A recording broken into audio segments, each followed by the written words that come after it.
on Twitter at Lacking Ceremony. Maybe that would have been good information to put at the end, but I put it at the beginning, so here we go.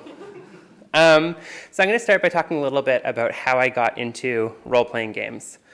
I grew up in a very small town, and we had one, not even a game store, we had one model airplane store that just happened to have in the very back a dusty shelf that had role-playing games and Magic the Gathering and some Warhammer figures, but not enough to actually put together an army. I don't think anyone ever bought them. But I was allowed, since it was such a small town, I was allowed to kind of wander freely throughout the town a lot of the time, and I would always find myself gravitating back to that store and back to that shelf. And it was years of like looking at that book, that Dungeons & Dragons book on that dusty shelf, and imagining what Dungeons & Dragons was going to be like. Years of that before I actually played the game. I was really excited about what I imagined that game was going to be.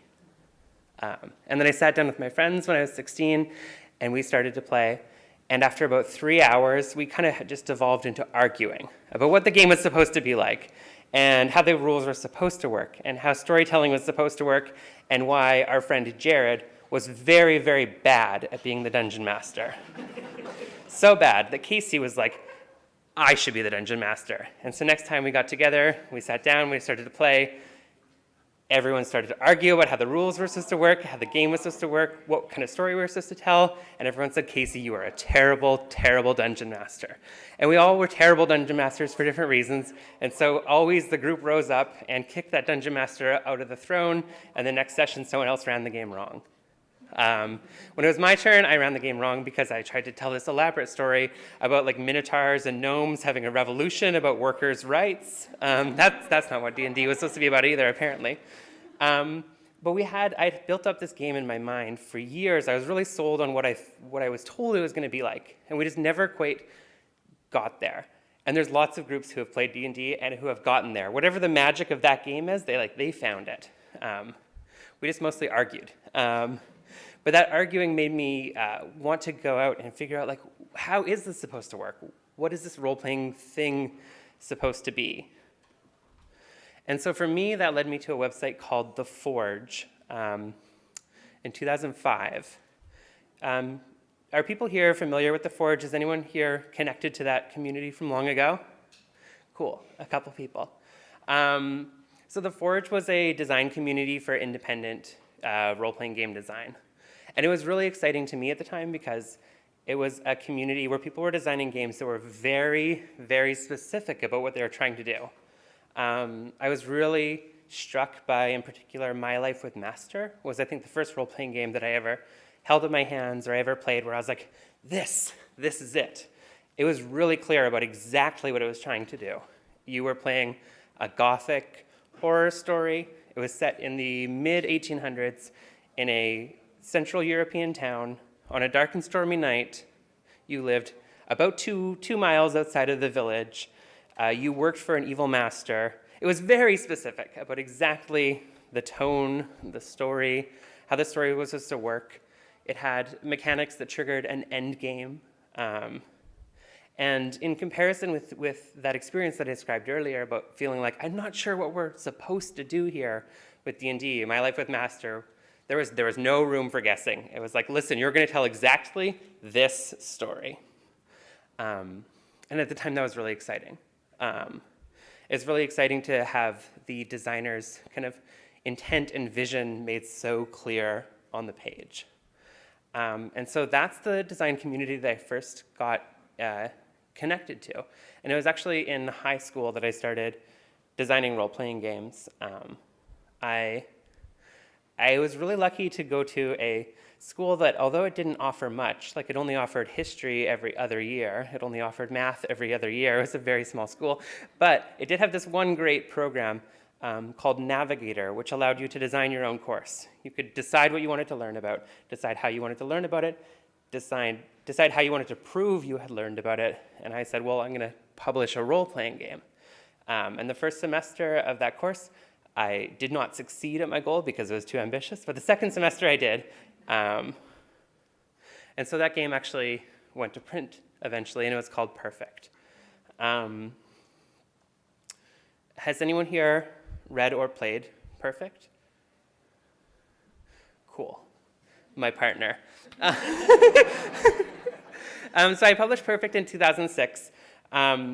The Forge had got me really excited about the idea of using mechanics to try and challenge what a role-playing game can be about, and really thinking really conceptually about mechanics.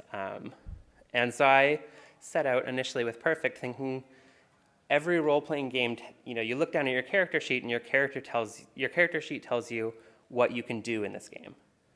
And I was like, great, I want to just make a game that does the opposite, where you look down at your character sheet, and all it tells you is all the things you can't do. All the things that your character specifically can't do. And so it's from that initial premise that Perfect was designed. It was a kind of a steampunk dystopia, a dark Victorian dystopia. This was a world where all the kind of repressive social norms had become institutionalized, and you and kind of the ornate mannerisms of that Victorian era kind of were incorporated into all of that. And so your character, in order to gain rank in society, would take on a number of freedoms, they were called, such as like, I will bind my hands together in a single glove and never touch anything, and that will give me freedom to access society in different ways. And it was kind of a lot of double speak in that way. But this was the idea of exploring how people would engage in kind of like self-repressive behaviors in order to gain status in a society that was really dysfunctional in a lot of ways. But it started from that idea that I had, that mechanical idea that you could look down at your character sheet and just have a list of you're not allowed to do this, you're not allowed to do this, and you're not allowed to do this. So it's a game about people who live in this world and who decide to break the law. They're breaking the law in a world where these guys would then track you down and try and reprogram your brain, try and fix you. So it's had a kind of a Clockwork Orange or other kind of dystopian, like we're going to fix what's broken with you. And so it was in that kind of world, the game kind of asked like, what's worth risking your life for? What's worth risking your autonomy for? So kind of a bleak start to my design career. But I was really excited about kind of exploring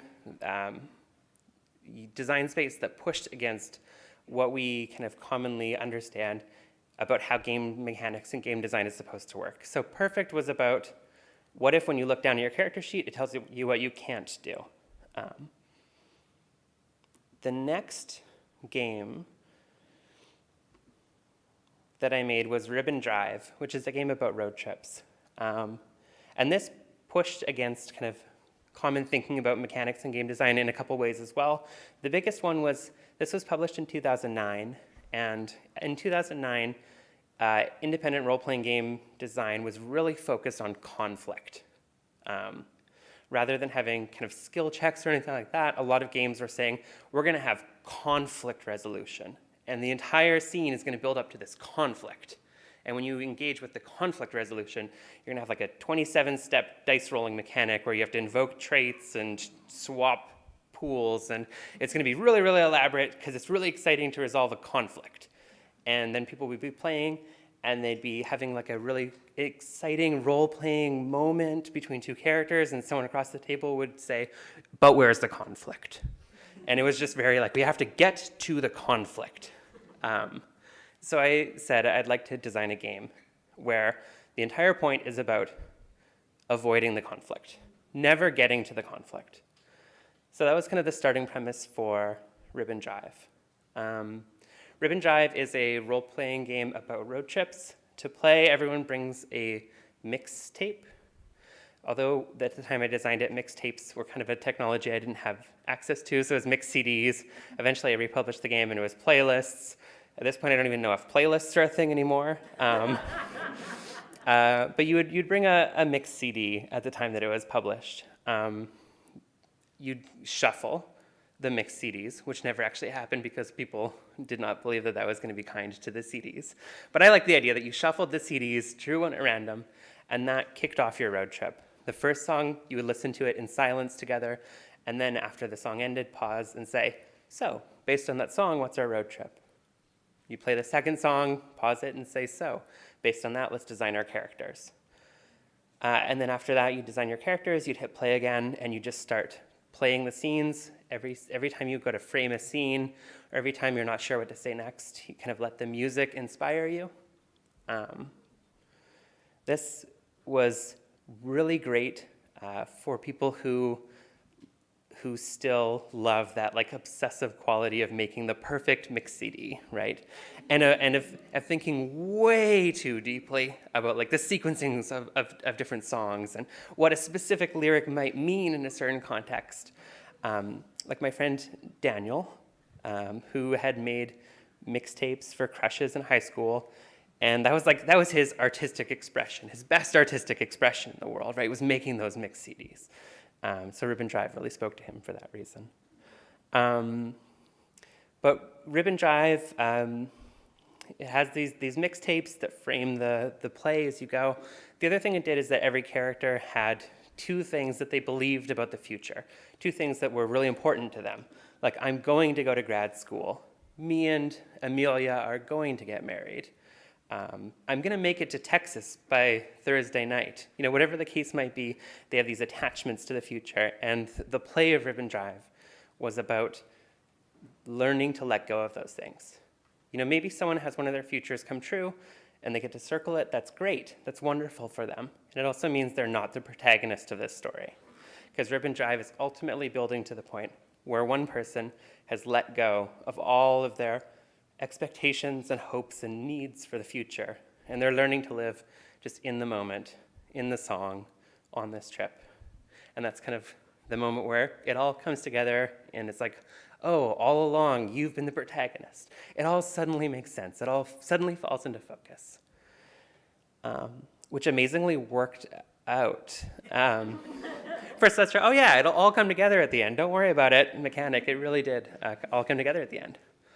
So again, Ribbon Drive follows that theme of kind of looking at what is considered normal in design and asking, how can we break that? And build a game around breaking that common design notion. So the idea that maybe we don't need conflict, after all, wasn't grandiose enough. So the next game I made said, maybe we don't need characters for a role-playing game. And so The Quiet Year is a game played about a community. It's a map drawing game, and it's about a community that has weathered the collapse of civilization. I used to say it was a post-apocalyptic, but I've gotten away from using that descriptor for any of my games because usually when someone says post-apocalyptic, we imagine like a really tough guy in like leather with spikes and guns. And that's totally valid. That guy's welcome in the community of The Quiet Year, but The Quiet Year isn't about that guy. We've already got a lot of games about that guy. So The Quiet Year is about everyone else, right? It's about what we do together with the limited resources we have, with the limited time we have, when the rest of the world has kind of fallen away on us. Have people in this room played The Quiet Year? Cool. We're at the part of the talk where I can start asking that and I don't get 0 hands. Wonderful. So The Quiet Year is a map drawing game. As you play, you go around the table and people take turns drawing cards, interpreting what the cards mean for the community. Things like, you see a beautiful omen, what is it? Or a charismatic young girl leads many to sin, what does she convince them to do? Or a project fails, what went wrong? And so every time you interpret one of these cards, you're drawing on this map, kind of updating it to reflect the kind of changing conditions of your community. It's a map that holds both literal cartography and also kind of symbolic representations of events that have occurred or that are slowly unfolding. And The Quiet Year produces an artifact, this kind of map, that anytime that anyone who hasn't played The Quiet Year looks at it, they're like, what the hell is this? It's kind of like a really bad map, but there's all these weird monkeys face drawn on it. But then someone who's played The Quiet Year will look at it and be like, oh, yeah, I totally know what's going on here.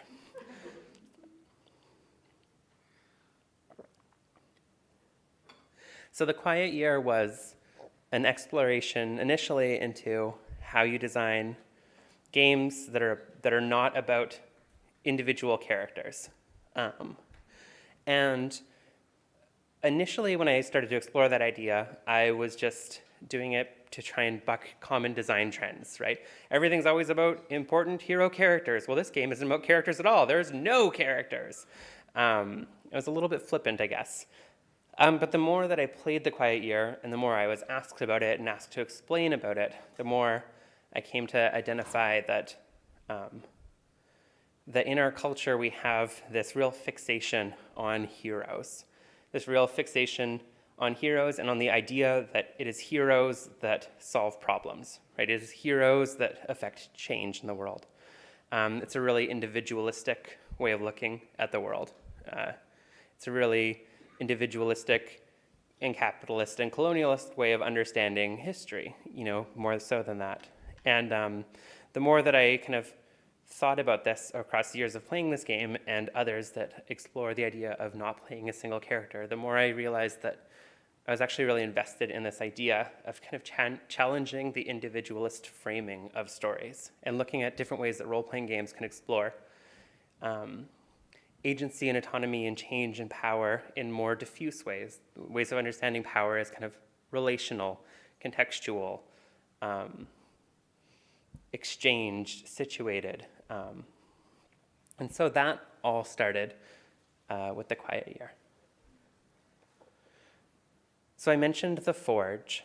The Forge was the first design community that I had. And it had a really big focus on kind of bespoke conflict mechanics, on games that were really minimal and constrained in terms of what they were trying to do. And then this other game came along that flipped a lot of what the Forge games had been doing on their heads. And that was Apocalypse World. Who here has played Apocalypse World? Cool. So Apocalypse World is by Vincent Baker. Vincent was a guest here 9 years ago, maybe? Yeah. 9 years ago, let's say. And Apocalypse World was really exciting because it was really modular and open-ended. It did something that indie role-playing games hadn't done for a lot of years, which was invite people back into home brewing and tinkering and crafting. There had been this really the artist knows best mentality among Forge designers. And Apocalypse World, I wouldn't say disagreed with that, but certainly was like, listen, you should be creating your own custom character playbooks. You should be adding custom moves. You can swap stuff out. You can write little love letters that introduce new mechanics into the game. So it invited the players into kind of self-expression through kind of contributing to that design language. The other thing that it did that was really exciting was that Vincent Baker and Maggie Baker invited people to take that mechanical framework, that powered by the Apocalypse framework, and begin designing their own games with it. They were really encouraging people to kind of play with the engine. And so that's where we get Dungeon World from. It's where we get Monster of the Week from. It's where we get Thirsty Sword Lesbians from. It's where we get Blades in the Dark from. There's lots of really amazing role-playing games that have emerged from that Apocalypse World framework. My contribution was designing Monsterhearts. Monsterhearts started as a joke, I would say, on the Powered by the Apocalypse forums, which are called Barforth Apocalyptica. Maybe it wasn't a joke so much as a continuation of that theme of me trying to say, like, well, screw you, I'm going to design a game that proves that wrong. And at the time, Twilight had been a recent phenomenon. The Twilight movies were still coming out. And I don't know if you all remember, but one of the big passions of a lot of geeks, especially a lot of geeks who were, say, white men, well-educated, really smart, taking to the internet to talk about how this movie was trash. And all of the reasons this movie was trash. And the book too, right? Citing passages and kind of going line by line, being like, this line's stupid, and this line's stupid, and this line's stupid. And anyone who likes this is probably, by implication, also pretty stupid. And I don't necessarily think that initially I thought that Twilight was good. I just didn't really like that tone. And so I started to push back and say, like, actually, I think that we should really value the fact that Twilight does this. I started to kind of, maybe just to be oppositional, push back against that. And someone made a joke about designing a Twilight game using the Apocalypse World engine. And I replied with just like the first move of like when you turn someone on, roll plus hot. And then the joke didn't stop. And the joke, in fact, took up at least a year of my life. And then after publication, it continued to take up some amount of my life forever.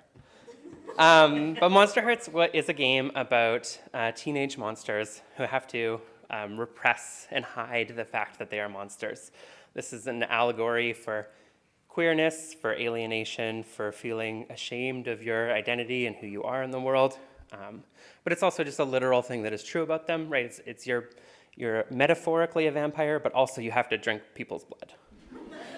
You have anger issues, and for that reason you're metaphorically a werewolf, but also you do turn into a wolf and bite people. That's also true.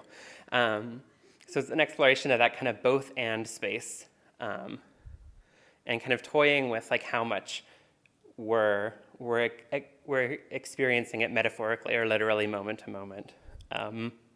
Monsterhearts was the first game that I published that really directly explored themes of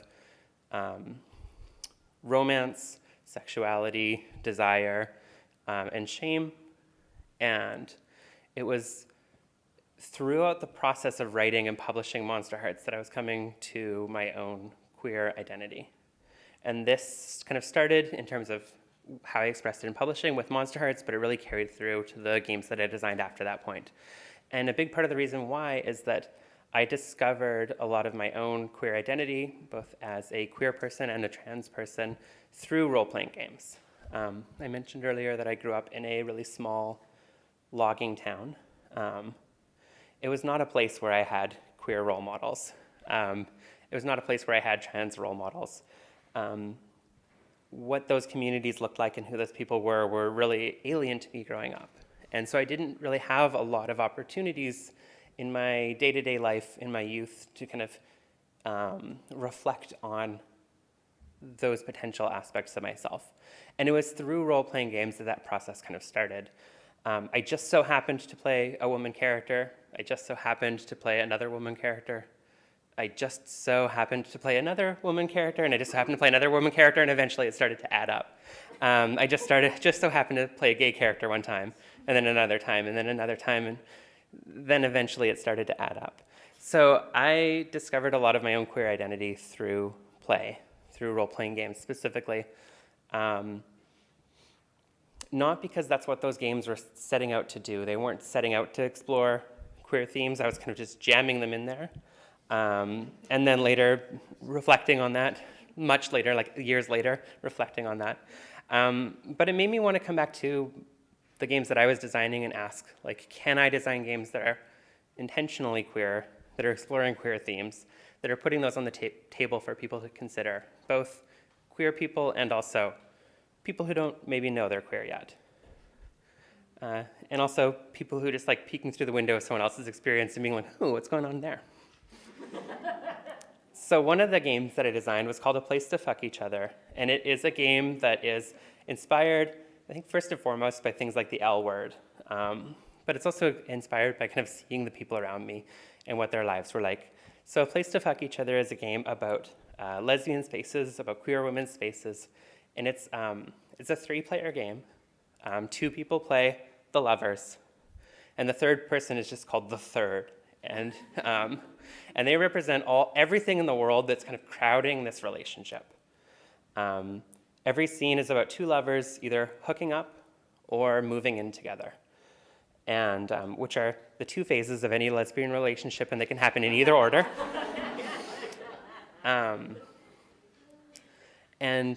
During any scene, the way that this would work is that these two lovers would both write down on an index card the two things that they need for this moment to feel right. Right, so if Kaisa, our two characters, we're moving in together, and we both write down what we need. I need some quiet space to do my writing, and I need an adequate ceiling height. And maybe you need some natural light, proximity to transit. And then we just cross one of those four things off because we don't get it.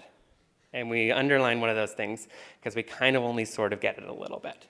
And then we just try to have a functional relationship anyways, and it doesn't work. And we get to the end of the scene, and one of us says, I shouldn't be here. And then we rotate, and we have new lovers.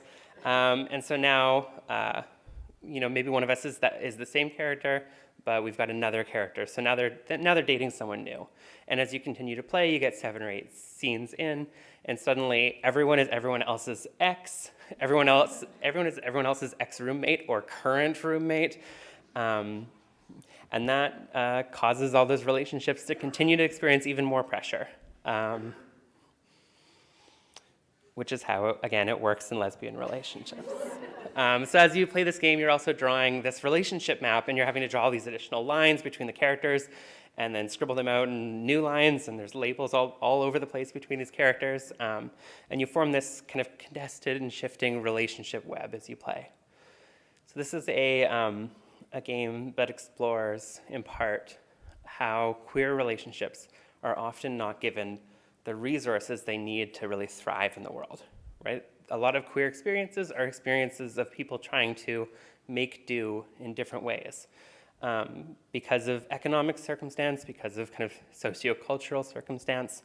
So it's a game about trying to navigate relationships within kind of strange circumstances and how often those don't work out. And then eventually you start dating that person's roommate instead. Which is not autobiographical. That's definitely never happened to me.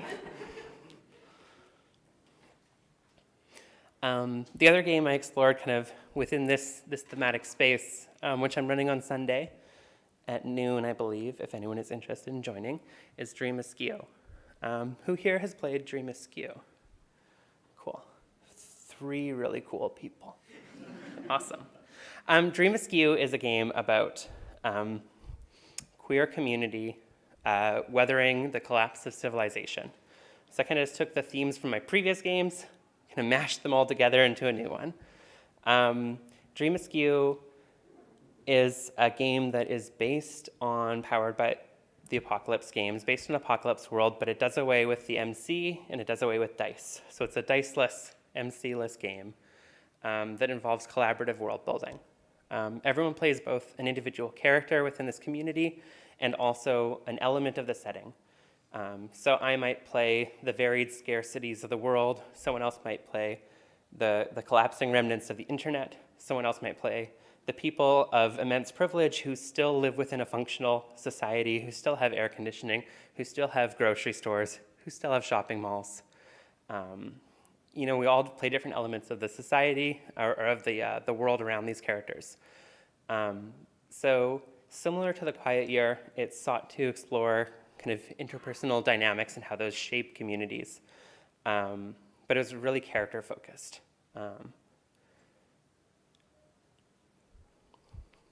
I'm not sure what else to say about Dream Askew, really. It is, I think, the favorite of all of my designs. One of the things that I really like about how characters work in this game is that everyone has a character playbook or a character archetype that they pick, that they customize to create their character. And each of them represents a different way of holding kind of messy and problematic power within a community.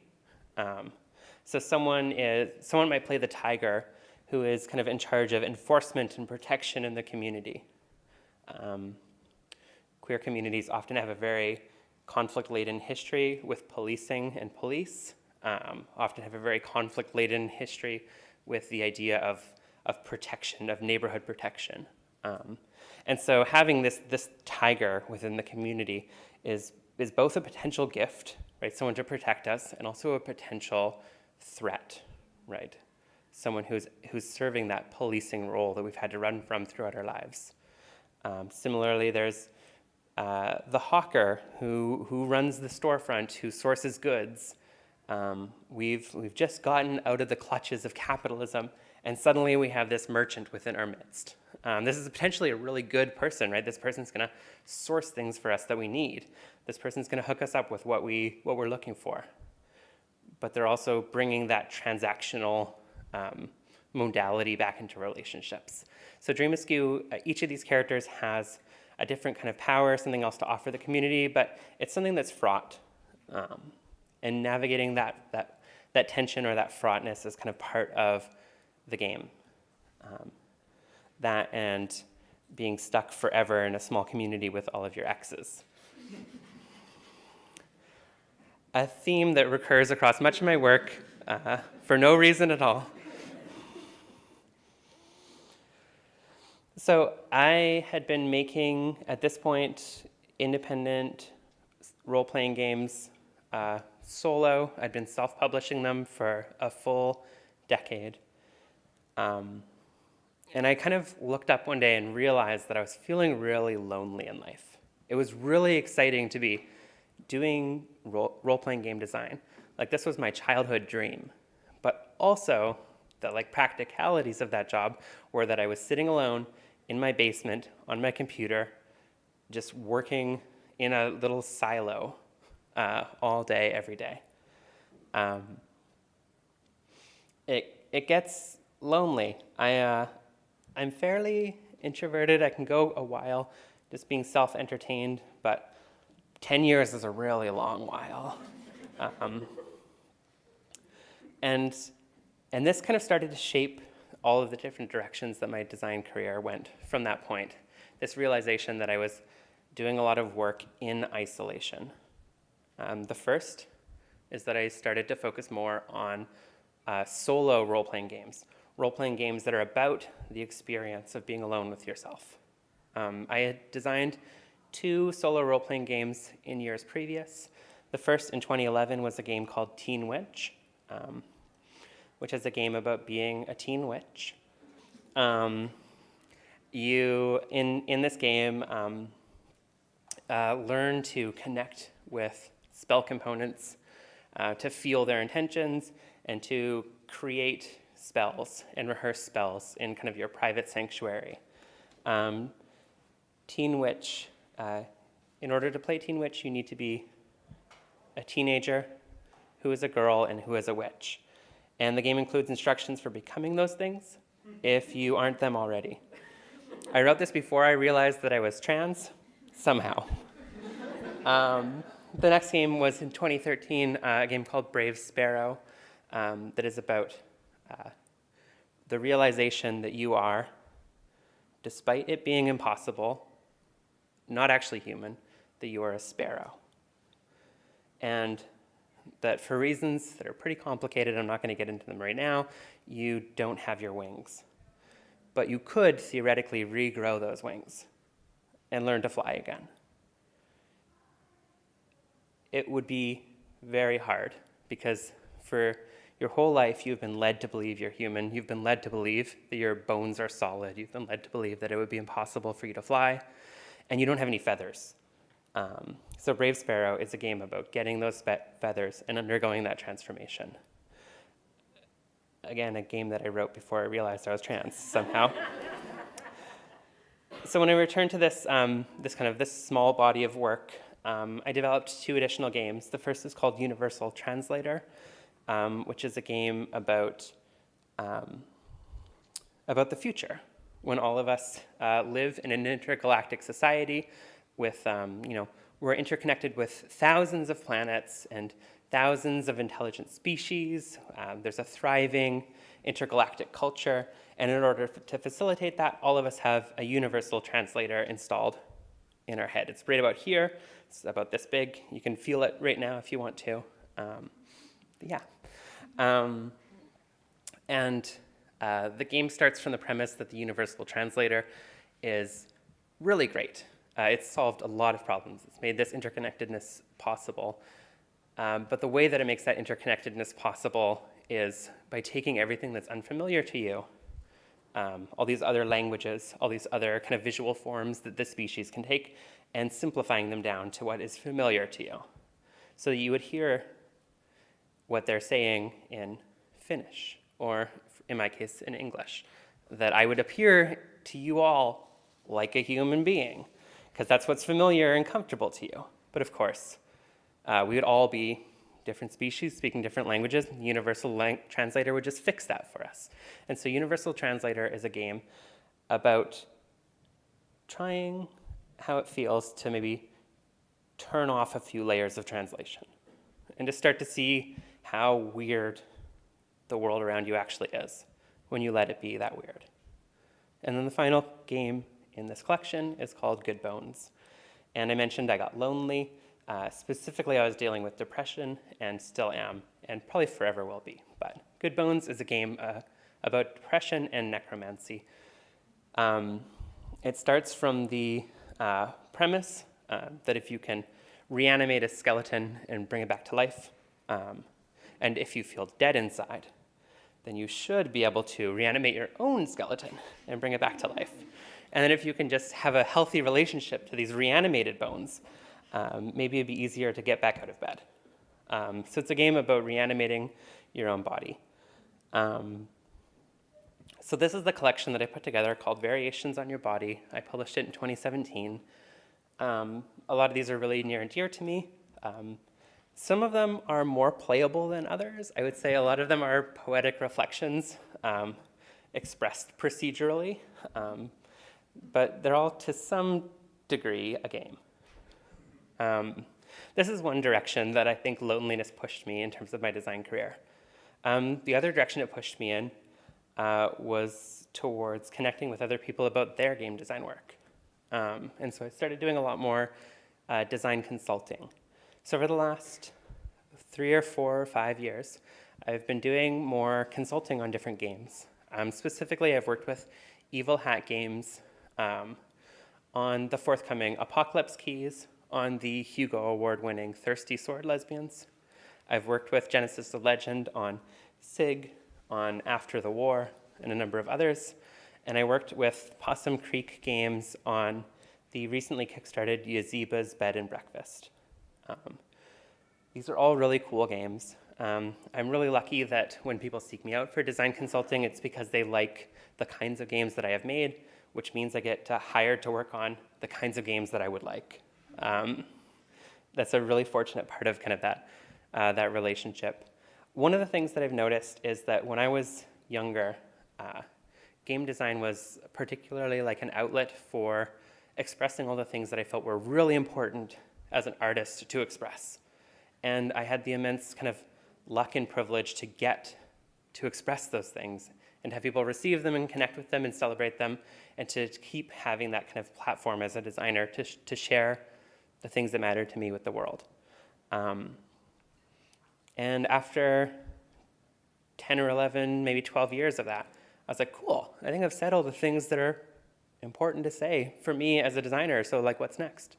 And I realized that what's next was turning around and supporting other emerging designers, helping them find those same tools that I had found, kind of taking the lessons that I had learned along the way from the games that I made that crashed and burned, that didn't make it, and kind of repackaging those lessons and imparting them, and getting to kind of help refine the lenses of other designers. This has had an interesting side effect as well, in that the more I've done design consulting, the more I've become really attuned to things like when you're supposed to capitalize a word, what italics mean in a game design text. I've developed really specific beliefs about what a table of contents is supposed to do in a book, which is not, if I was to travel back in time and talk to my earlier designer self, what I would have imagined that would be important to me as a designer. But I guess I've hit the point in my career where those are the things. Comma placement. But design consulting has been really wonderful because it's helped make design a social process, which I think is really important when role-playing is a social process, right? To have that mirroring, to have the work reflect the outcomes.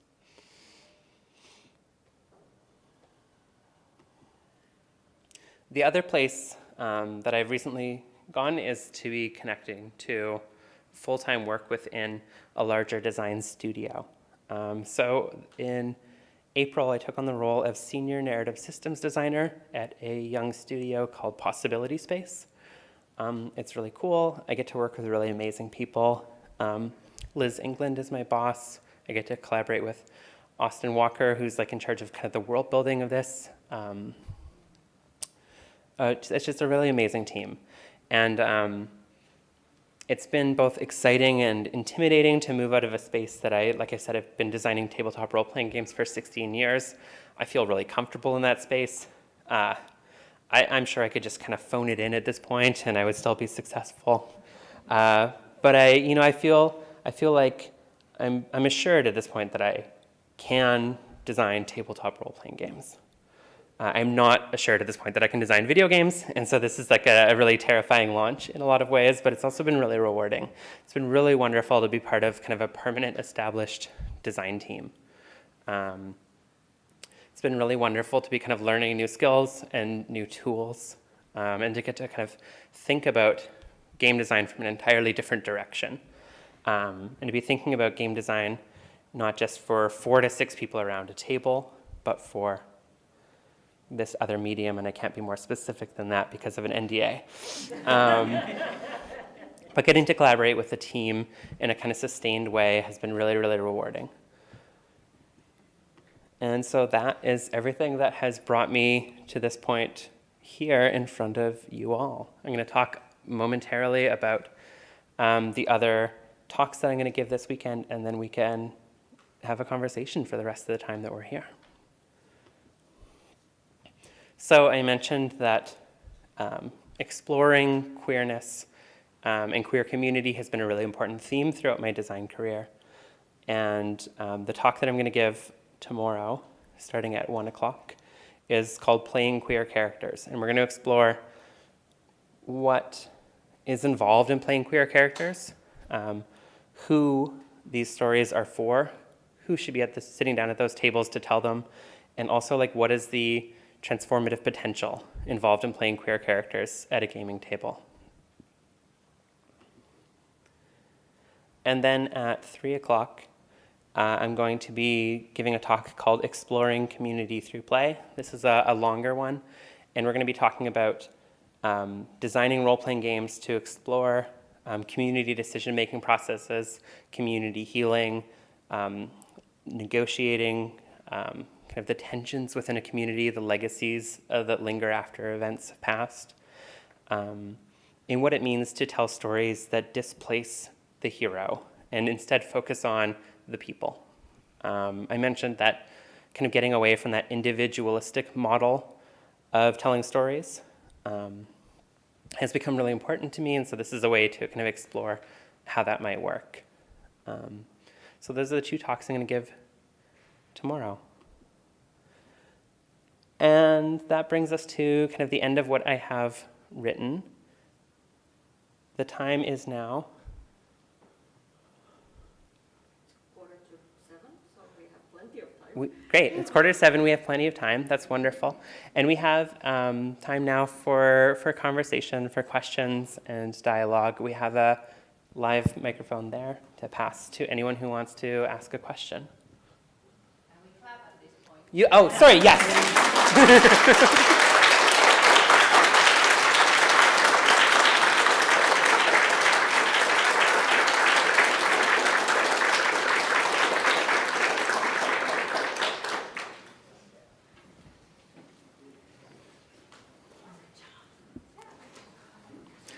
All right, so if anyone has any questions or wants to grab the microphone, just raise your hand and it can be brought your way.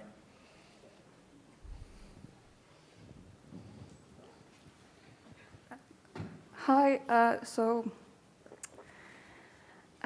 you talk about like the importance of like both in making the game and playing the game, that like people you play it with, is there like something you look for, like something like, oh, I'm gonna click with this person, or like do you just like let it play it out?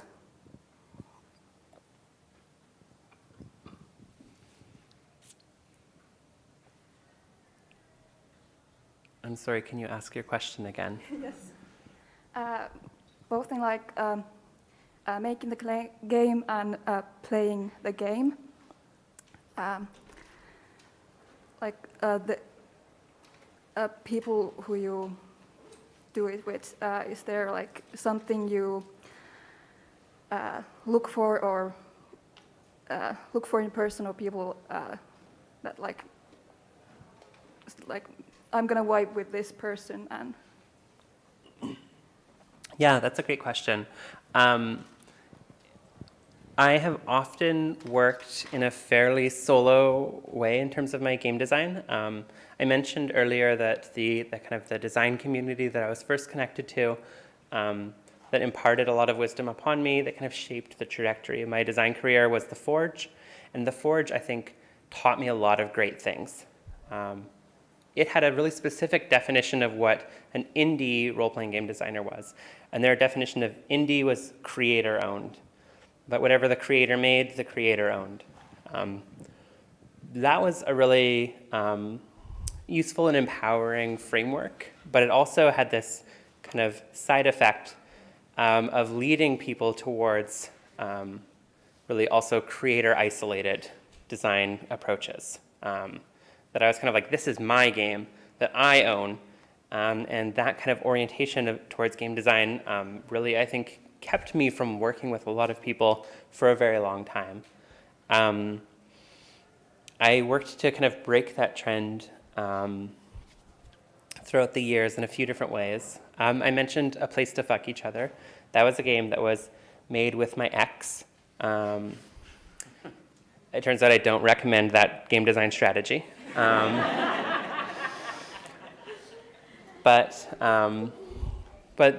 that relationship and that history really actually informed the design process. We were writing a game about what it's like to live in this kind of interconnected and inescapable community, and what it's like to never really get away from your relational history. And so doing that design work in a way that was also reflective of that kind of tendency was like both really fruitful and maybe not advisable. The other, I think, design collaboration that that really stands out for me was working with Benjamin Rosenbaum. And so Dream Askew I mentioned. When Dream Askew was first designed, it was actually a very short Patreon game that I released. It was 13 pages long. It was very brief. It was a complete game, but it didn't have like a lot of explanatory text. You were kind of left to figure it out on your own. I released it in 2013, and I thought, yeah, that's done. I'm done with that game. And I was actually approached years later by Benjamin Rosenbaum, who said, this is a really compelling structure, and I've actually wanted to use this to tell this other story that I have about a community living in a Jewish shtetl. And I want to do a kind of a fantastical, historical game about small, tight-knit Jewish communities. Similar to Dream Askew, it was a game that was about a community, a marginalized community living just outside of an oppressive society, but also in a space where there's a lot of potential, right, for self-definition and autonomy, and like building that utopian vision for what the world could be like. I said, yeah, that's really cool. Design it. Like, tell me when it's done. But what he designed was really exciting to me, and he showed it to me, and I thought, oh, wow, there's really some stuff missing from my game, isn't there? Because Dream Askew I had thought of as a game about a queer community. But when I got back this like early version of Benjamin's game of Dream Apart, and I looked at it and I was like, oh, there's so much stuff in here about relationships within the town. Where's the stuff in my game about relationships? I'm like, this is a game about queer community. Anyways, what is your haircut like?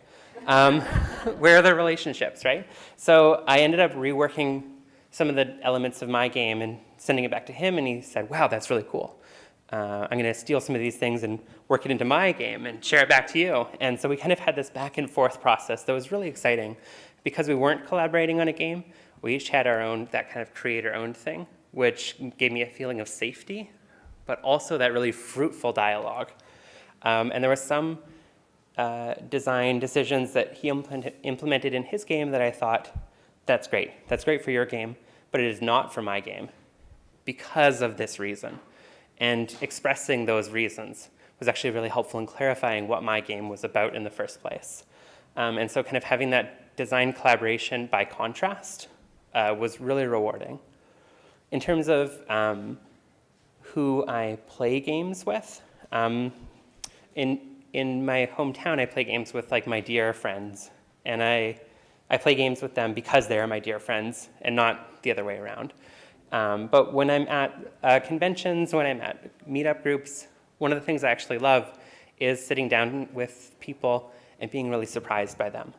I remember there's this other game that I designed that is a body horror game. It's called Abnormal. It's for 1 to 3 people. And I was at a meetup group that I was helping co-host. It was running out of coffee shops, and we were getting a lot of first-time role players. And I think we had 8 or 9 people that night who had all gathered. 4 or 5 of them had never played a role-playing game before, and I was going to pitch Abnormal to the group. And one of the people who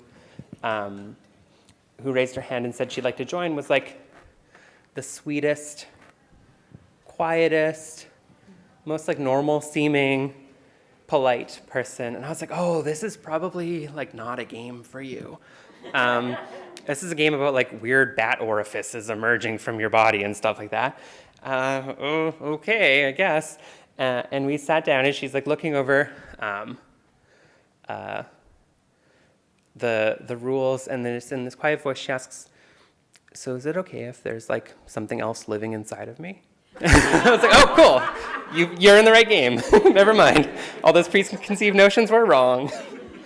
And so I actually really love that element of role-playing games, of sitting down at the table and being surprised by what people bring to you and being surprised by what people reveal themselves to be like. And I really love that in role-playing games, you can explore weird ideas and then you can do what you want with them afterwards, right? Sometimes you play a role-playing game, you explore some weird possibility, and then you just leave it at the table, right? And other times, you take it with you, and it informs who you emerge as after playing that game. And so I really like that sense of potential in playing with people. Yeah, it looks like we have a hand, and then a hand. Great. I just realized from your answer that we lost track a little bit of you as a player. Thank you, by the way, for all of this wonderful talk about design. It was wonderful. But I am curious about what you play and what you're excited about now. And kind of especially since you seem to often be designing in opposition to things, is there anything you're for currently? And also, is there anything you're against currently that could point at us what your next project is going to be? Earlier, I was asked a question that's similar to the first part of what you just asked of what am I excited to play? And the answer I gave there was Dialect. And Dialect is a really cool game about a language community that is slowly eroding and collapsing.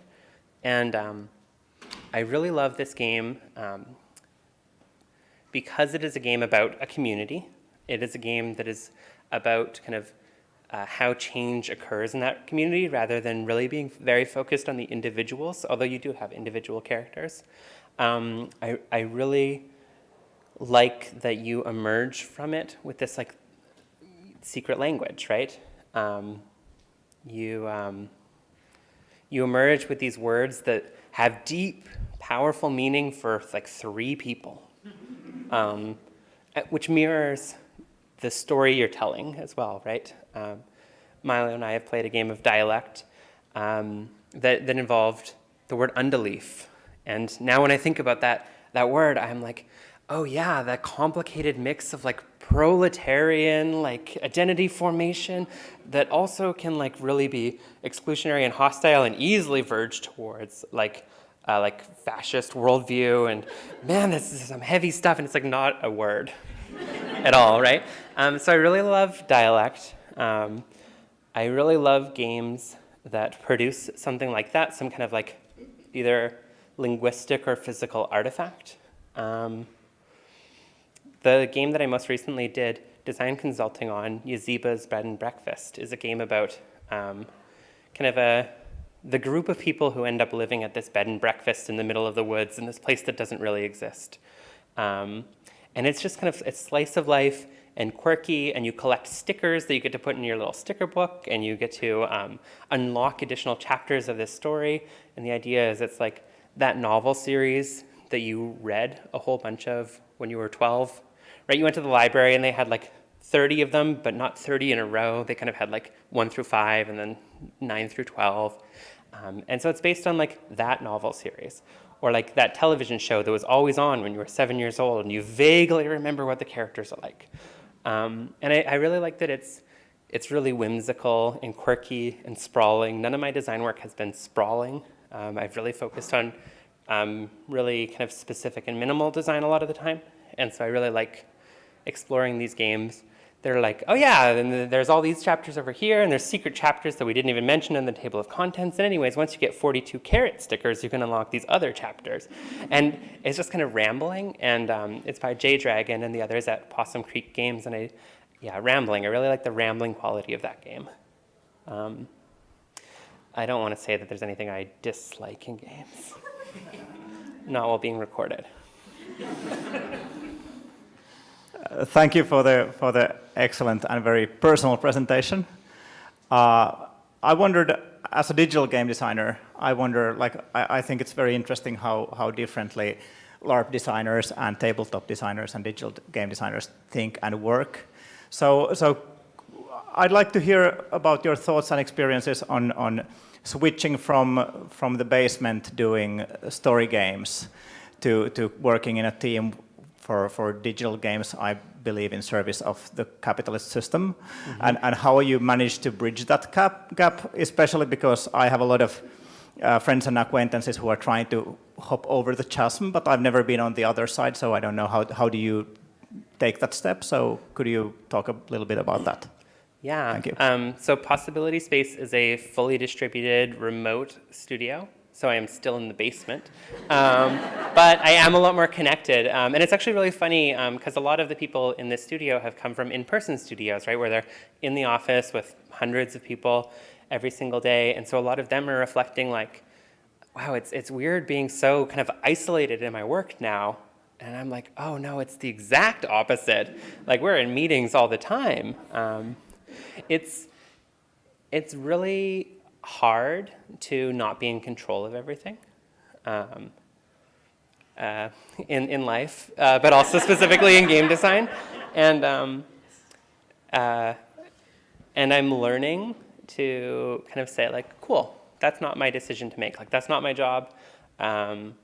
My design ends like here-ish. It's a vague boundary, right? But I'm in narrative systems, and I think this is veering into gameplay systems, or I think this is veering into writing.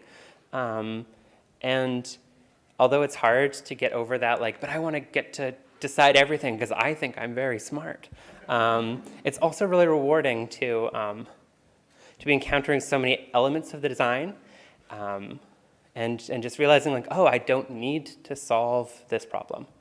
I only need to trust that the people around me are really smart and really cool and really innovative. And luckily I'm working in a studio where everyone is really smart and really cool and really innovative. And so that trust bears out. In terms of designing within a capitalist system, I think it's complicated. I think there's, I have a high degree of values alignment with the people I'm working with, which makes that a lot easier. But also through my own design work, I have over the years been able to dispel a bunch of notions about what it means to participate in capitalism. Right? It's not escapable on an individual level. It is only escapable via socialist revolution. we can talk later. But outside of those kind of structural overhauls, like we are living within a capitalist system. We do have to work within it. And when I was younger, I used to have more punk pretensions. And I used to think that it would be really like punk and leftist to be bad at capitalism. And then over time, I've just realized like actually being bad at stuff isn't revolutionary. It would be much more effective to design games that sell well if I believe in the work that I'm designing. And that if I am just accepting that I am engaging in capitalism, I can be really intentional about it, right? I can set my prices at a point where I can then subsidize costs for people who have less income, which is how that's how my web store works. Anyone can apply a 30% off discount if they're dealing with marginalization within the community or if they're dealing with financial barriers. And being strategic and slightly mercenary about the fact that I am participating in capitalism and being intentional and strategic about it and asking like, cool, well, how do I want to be successful within that system, I guess then, is part of the process of actually being able to turn around and say like, yeah, I'd love to donate 200 copies to a charity. Yeah, I'd love to offer discounts to everyone who needs them. And so over time, I've just gotten comfortable with the idea that like, it is better to be good at things than bad at things. And if we're living in capitalism, we're not going to escape that by being bad at it. That's the best answer I've got so far, other than socialist revolution, which is the best answer. Yeah, we have the microphone over here.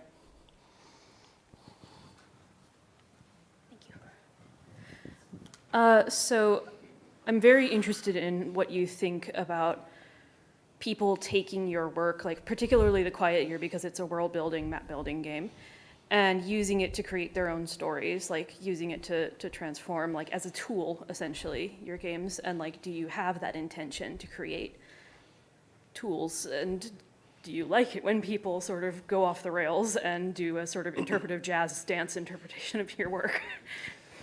Yeah, that's a good question. That's another one of those letting go of control kind of things that has been a learning process for me, but always been rewarding when I like get closer to having learned it. The Quiet Year is interesting because there have been kind of two ways that people have really taken it and run with it. And the first is designing games inspired by it. I mentioned Dialect earlier. Dialect cites The Quiet Year as one of its reference points, which is probably part of the reason that I like it, because I'm narcissistic. But there have been a number of games that have either like really closely paralleled The Quiet Year and reflected it, or taken it as an inspiration and run in a really different direction with it. And those have all been really, really cool. The other thing that's happened with The Quiet Year, which has been really interesting, is that a number of podcasts and actual play series have taken it and used it to build the world for their D&D campaign. Friends at the Table used it to build the world for their Blades in the Dark campaign. The Adventure Zone recently used The Quiet Year to set up their next season of their D&D campaign. And since they did it, especially the uptick of people writing me to tell me, by the way, I'm going to feature your game on my podcast. I'm going to use it to set up a D&D campaign. There's been a lot. And that's always really interesting, because on the one hand, I'm like, I'm so glad that I've created something that is like an exciting tool for you, that you're using to like build worlds that you find really rich and amazing. But also, I think of part of the point of The Quiet Year being, and then you draw the King of Winter from the deck, and the Frost Shepherds arrive, and the game is over. And we don't continue exploring this world. We don't revisit these characters ever. We had our 1 year with this community, and now it's done. And that like abrupt finality is like part of the point of the game in my mind. And it's just very much not the part of the point of the game for these people. And I don't know how I feel about that. I think my answer is like, okay, cool. Like, you do you. It's weird, I think, mostly. It's weird to watch other people engage with your work and realize that they're getting something very different out of it than what you were getting out of it. But also that's, I think, part of being human, and so I can't try and control their reactions. I can't reach through the monitor and fix them. So ultimately, I'm like, I guess that's cool, is my answer. We have a question back here.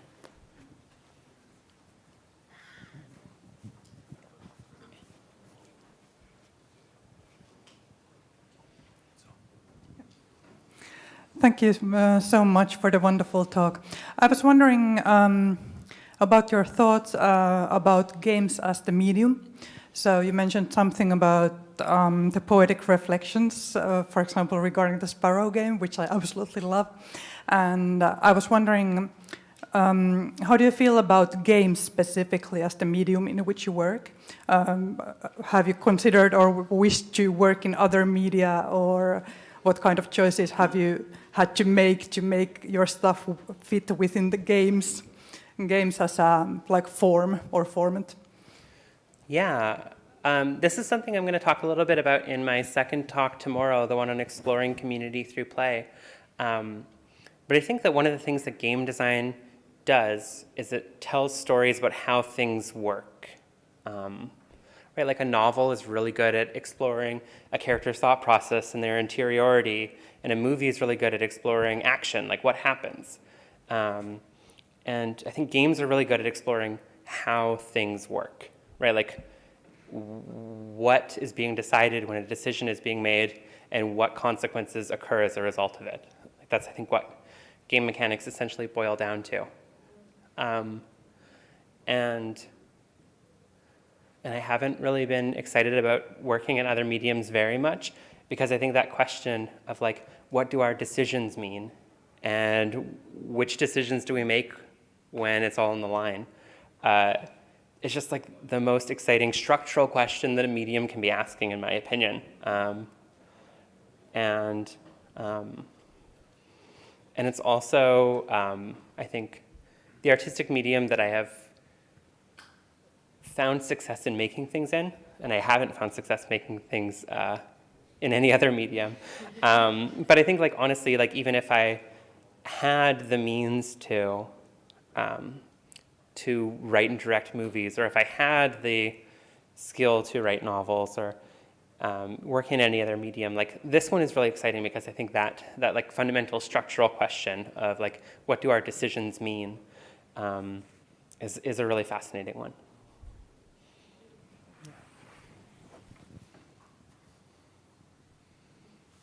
Great, we have a question here and then a question here. And thank you so much for carrying the microphone around. Thank you. Okay, thank you for presentation. I already talked to a big fan, as I said. Okay, my question is about the Quiet Year.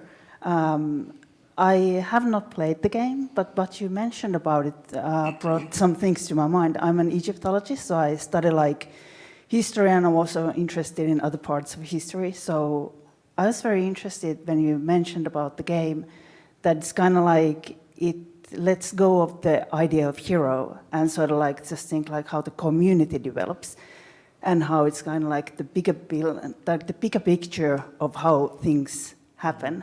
And I was kind of like, okay, that is exactly how I see things because, well, in Egyptology, I have to like think about things that happened like for 3,000 years. So you can't actually like think about just one person and what he did really in the history. So I don't really know how to make this into a question, but I'm kind of like, I'm sort of like interested. Have you studied history, or how did you come up, or was it kind of like an accident that you came up with a game idea that actually sort of like follows the bigger picture of history?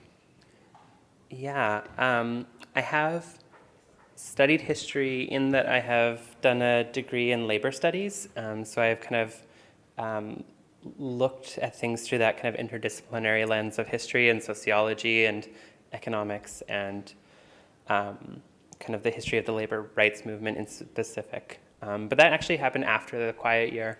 As I mentioned, the Quiet Year really started from the place of like, what if I could write a game that wasn't about characters? Wouldn't that be neat?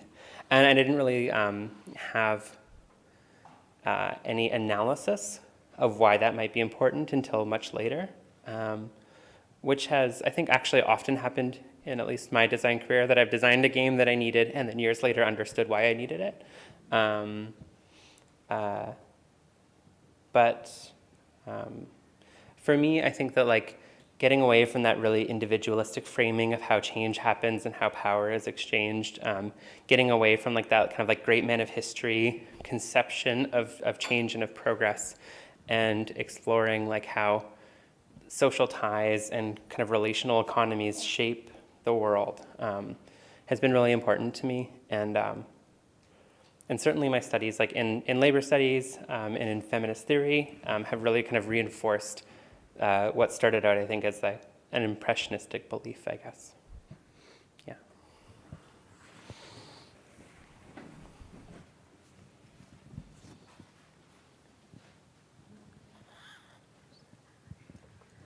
Oh, hi, hello. I've been really enjoying this presentation. It's been so heartwarming, and I haven't played role games a lot. So my question is, should a straight person play a lesbian character? Yeah, that's a great question. I'm going to answer that question at great length tomorrow at 1 p.m. And I'm also going to answer that question in shorter length right now. I think that queerness is not served by gatekeeping. I don't think that's beneficial. I think that part of what I'm really excited about in terms of queer role-playing game design is providing space for people to kind of step into that exploration. So the first part of the answer is it's great for you to play a lesbian character because you don't realize you're a lesbian yet. And this will help. But also, if it turns out that you're somehow not a lesbian and are just actually a straight person, I think it's still beneficial. I think it's really wonderful that role-playing games give us a means to kind of explore, as I mentioned, decision-making, I think is like at the heart of role-playing games, and to better understand the decision points in other people's lives, and understand kind of the factors that push people to make the decisions they do is like a really wonderful kind of empathy-building expression of role-playing games.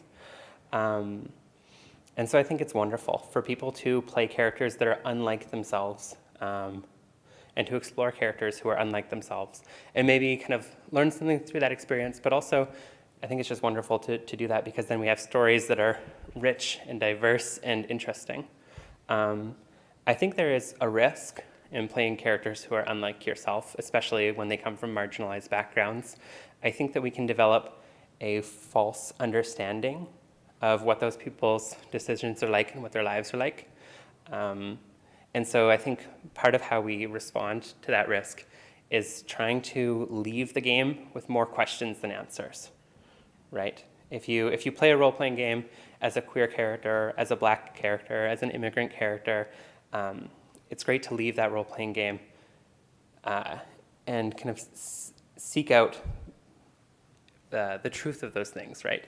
Role-playing games are a great way to surface questions that then can be answered through actual connection with people in the real world and through witnessing their actual stories. I think that it's really great to play characters who are unlike yourself, but when it comes to marginalization, to be really thoughtful about not trying to tell someone else's story for them. For example, playing a Black character, but not trying to tell a story about what the true experience of Blackness in the world is, right? Or like playing an immigrant character, but not trying to like tell a story about what the immigrant experience is, for example. But I think queerness also occupies this really interesting space in terms of identity, in that a lot of the time people don't realize that they're queer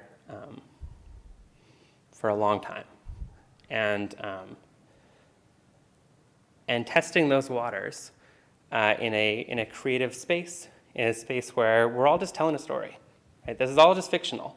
And at the end of the day, we can choose to reflect on the experiences that we made at the table together or not, right? We can choose to just walk away from them. And I think that's actually really useful. But it gives, I think, a chance for everyone to explore those possibilities and those liminal spaces and ask, how and why do I relate to these characters in the end? And am I a lesbian? And so have fun with that question. I think we had a question back here and then a question up here.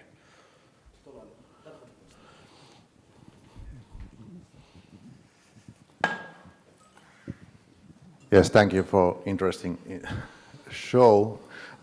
I'm having a issue or question regarding this individual and a community or collective, and then what spectrum of that is investigated within a game.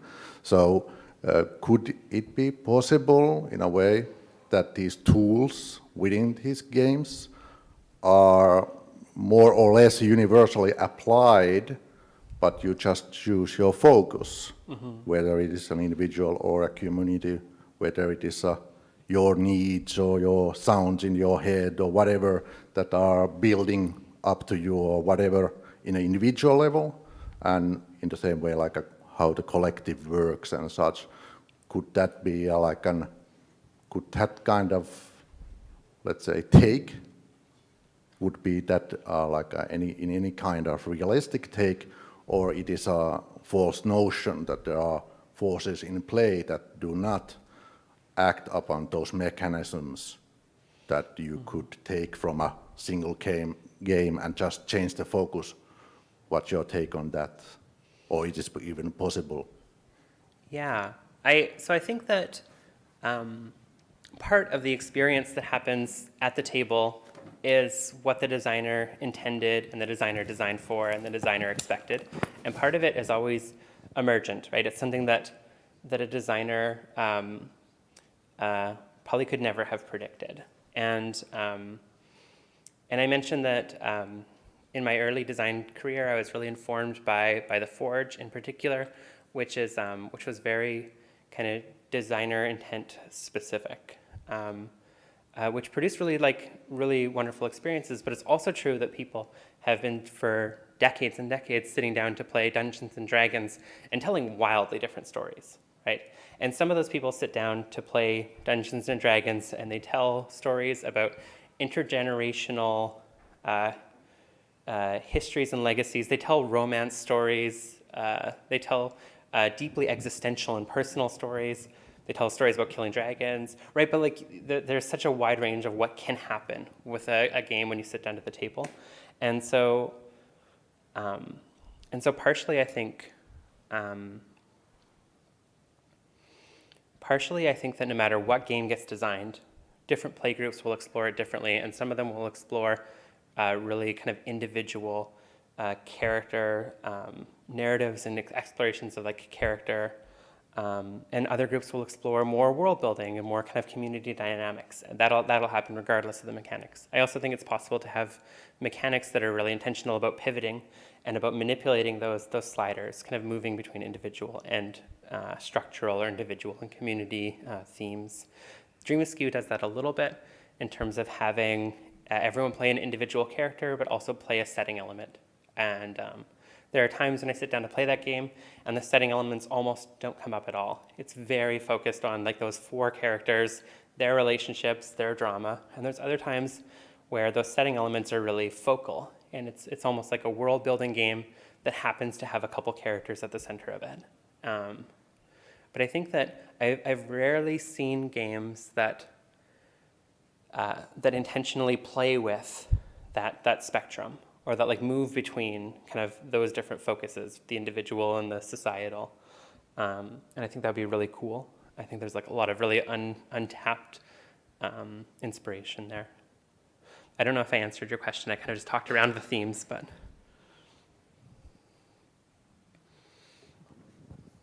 Yeah, thank you. You answered in partial. I think it's not even possible to answer throughoutly, possibly in this way. But thank you.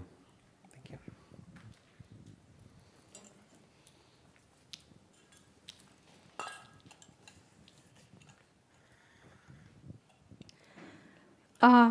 So this is maybe not so much a question as just a thought in my head. But as a queer creator who makes things for the queer community, I feel like it's maybe easy to run into that guy who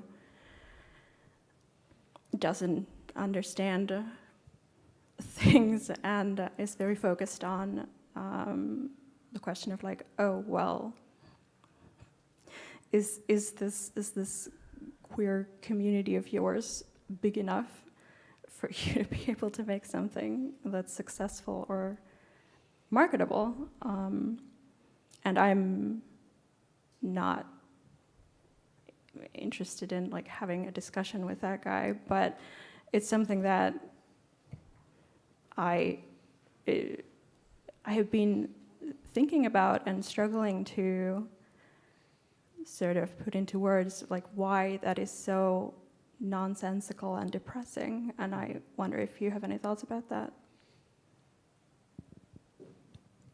Yeah, I mean, we're all here because we like to play make-believe elf games, and make-believe elf games aren't necessary, but we're all here because we feel passionate about them, and we feel moved by the experiences of playing these silly make-believe games. So none of them are maybe necessary, but we care deeply about them anyways. So I feel like that starting premise really cuts a lot of these questions that you're talking about, like kind of off at the head, right? Like, why is this game about queerness necessary? It's like the same answer as I would give for why is that game about killing dragons necessary? Like, it's not, but we're here because we're excited about it anyways. In terms of your community doesn't matter, your community isn't big enough to count, your community isn't a viable market. Those are just things that can actually be proven out. I've made a living making games about queer communities and about people's wishy-washy feelings. And so anyone telling me that it would not be possible to make a career out of doing that is just incorrect. And I don't really need to engage with them because their starting premise is pretty preposterous because that's what I do for a living and it's what I've been doing for a living for quite a while. So I feel like my response to that theoretical person is just kind of like, oh, that's nice, dear. Like, you go on having that feeling. It doesn't actually matter whether that person thinks that what we're doing is necessary. It's not. None of the make-believe elf games are necessary, but we care about them anyways, and we show up and are passionate about them anyways. And it doesn't matter whether that person thinks that those games are financially viable because A, people don't need to have their art be financially viable to make it, and B, yes, it is. So. We have a question back here.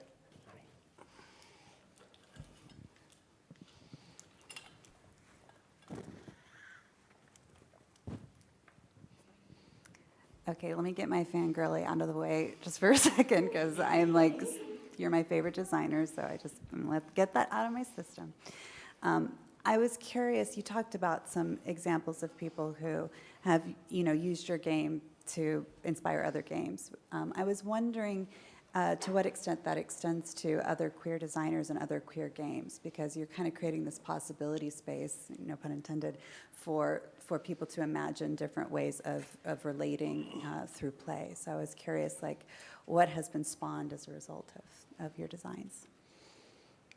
Yeah. I don't want to try and impose credit on anything, but I want to say that I am really excited that in recent years there's been a real flourishing of queer design, both games by queer designers about a variety of topics, and also games about queer experiences really specifically.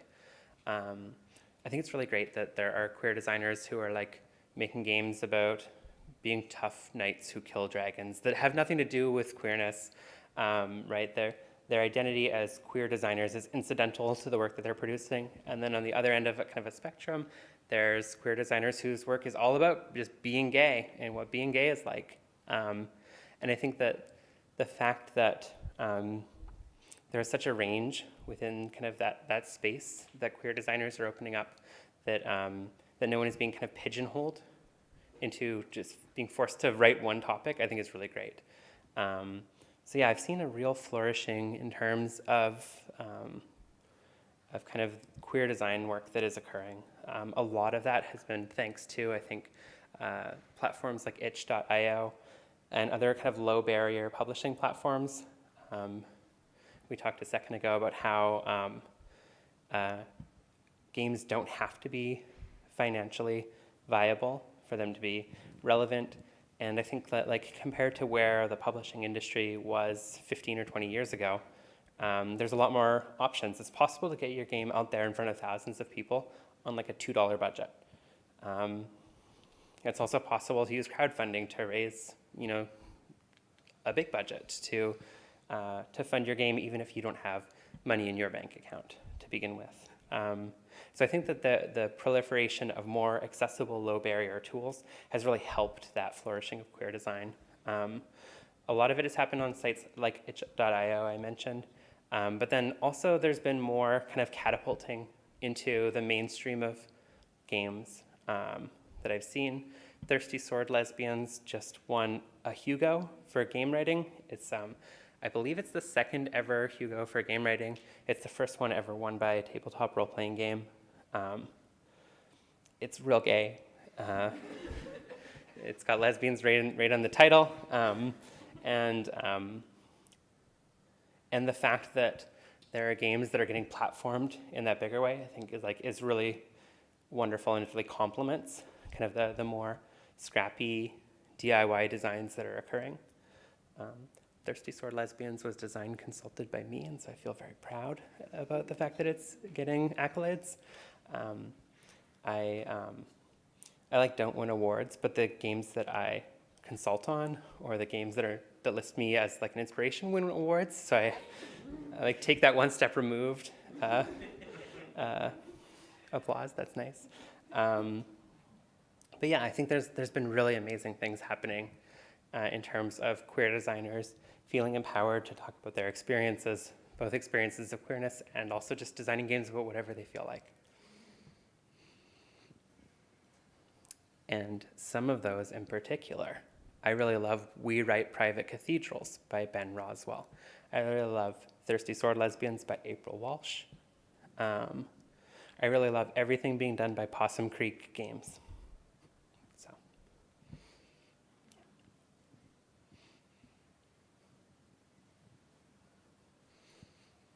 We have a question in the back.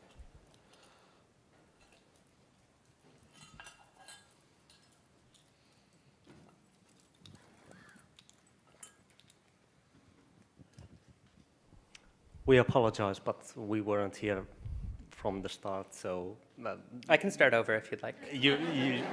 Well, I don't, you know.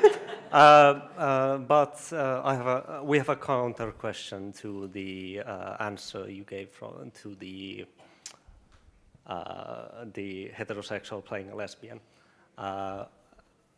After you found the community you belong to, have you played a character that is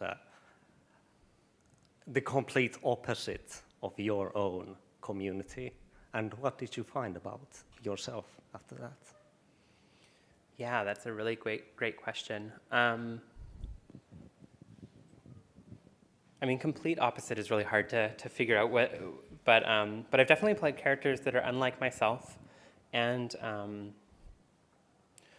I always find that the outcome is that I feel more softened to the world around me.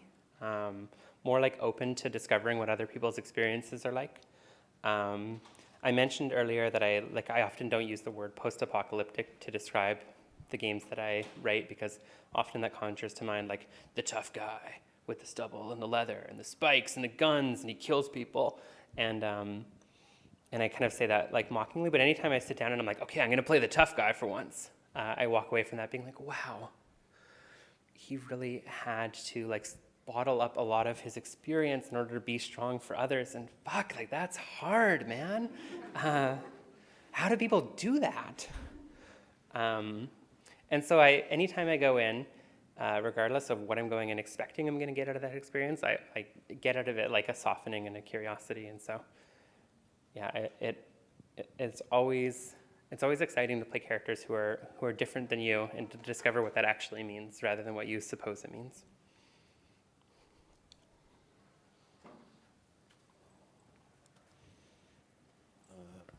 Was there one first? Somewhere there? Did I see a hand before? I suppose not. Was there? Because I saw a hand before I went there. Okay.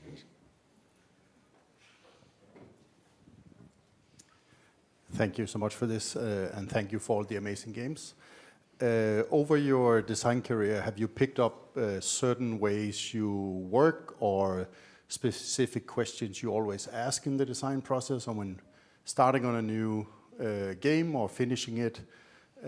What's your process? Is it new every time, depending on what game you're designing, or do you have like a set list of, or like checklists or anything that you go through in the last couple of games you made? Yeah, at the start of my design career, I thought it was really important to write the rule book. And over time, I've believed that less and less and less. I used to think that writing the rule book was designing the game, and then handouts or character sheets were kind of an afterthought, to the point where like some of my games I kind of forgot to attach one. And I wasn't the only designer who forgot to attach one. It's, I think, a common trend to really think about the rule book as the game design, and the accoutrement of play as like an incidental afterthought.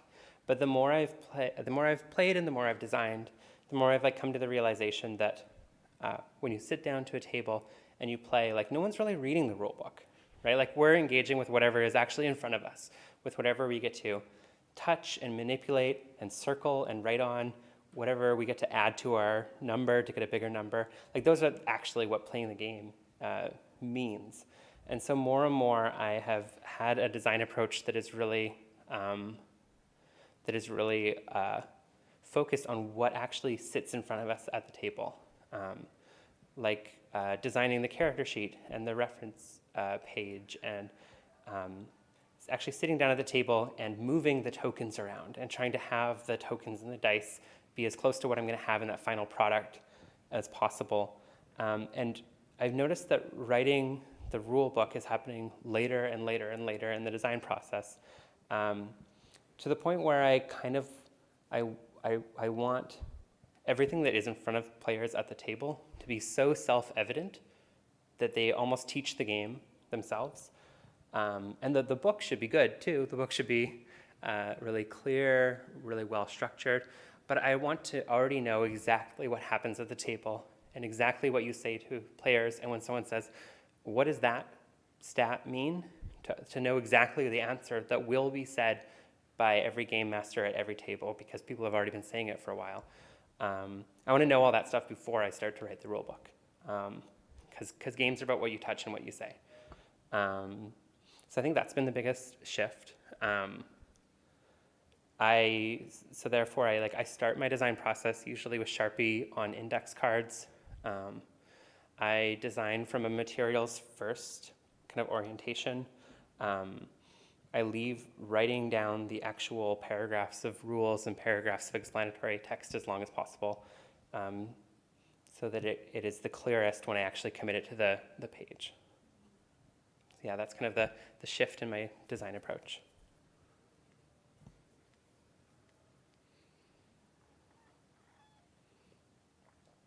We have a few more minutes if there's a couple more questions. Oh.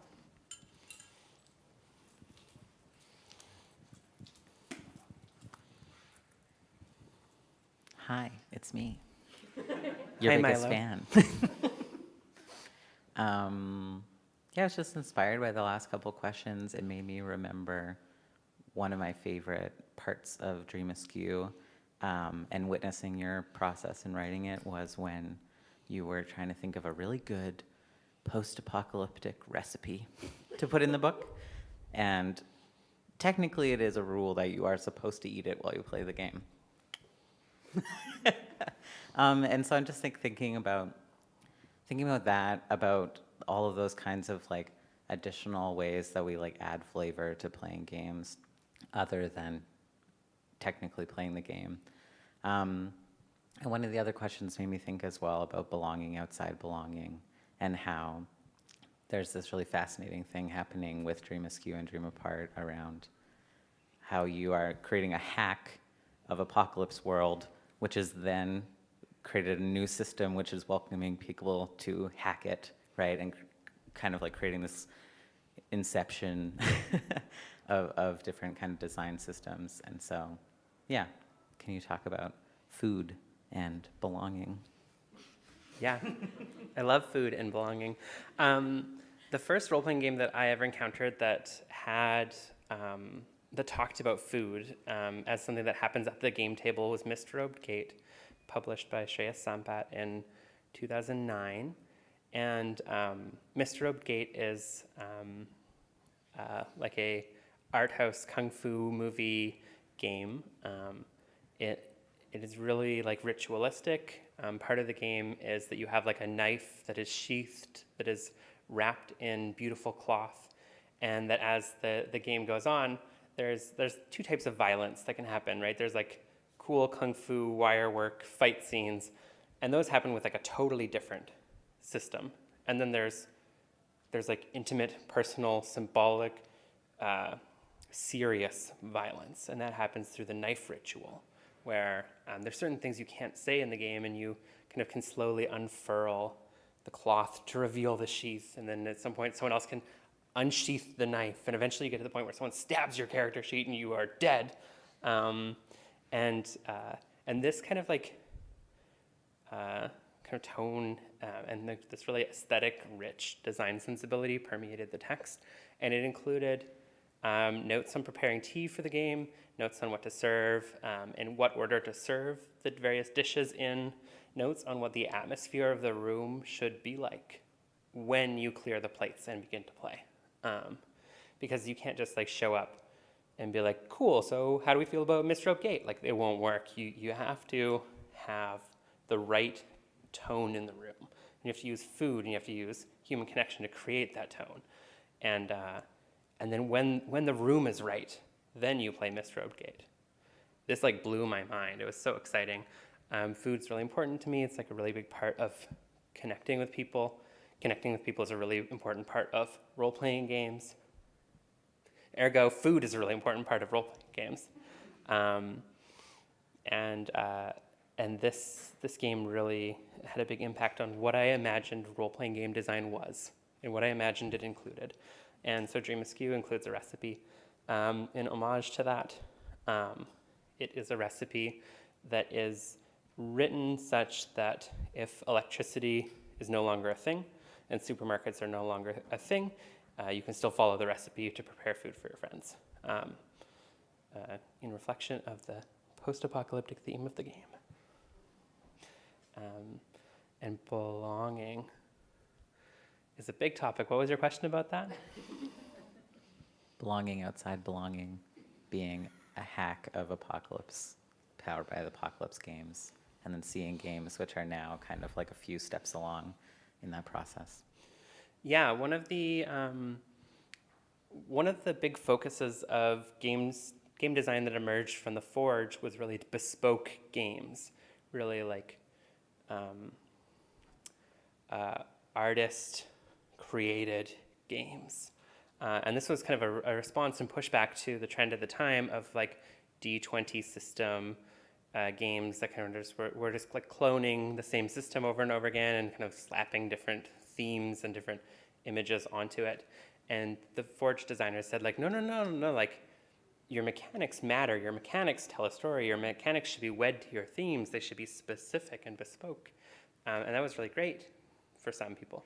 But it also created a really high barrier, I think, to engaging in game design for the first time.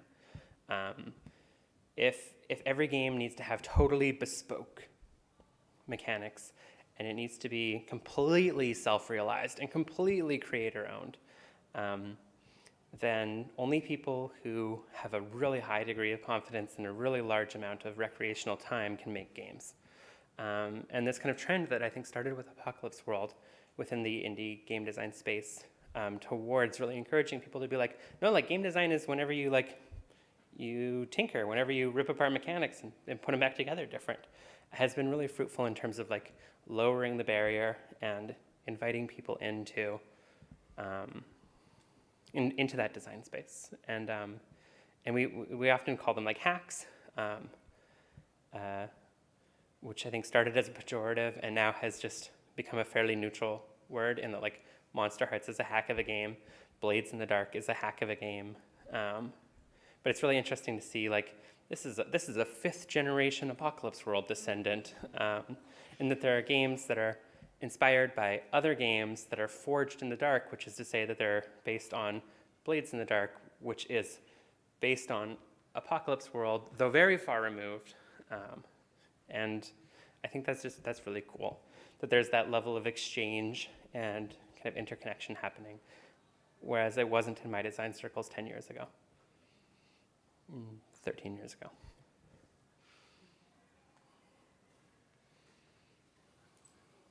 Wonderful, I think that is time. Thank you all so much for being here, for these really wonderful questions. And yeah, I'll see you around the convention.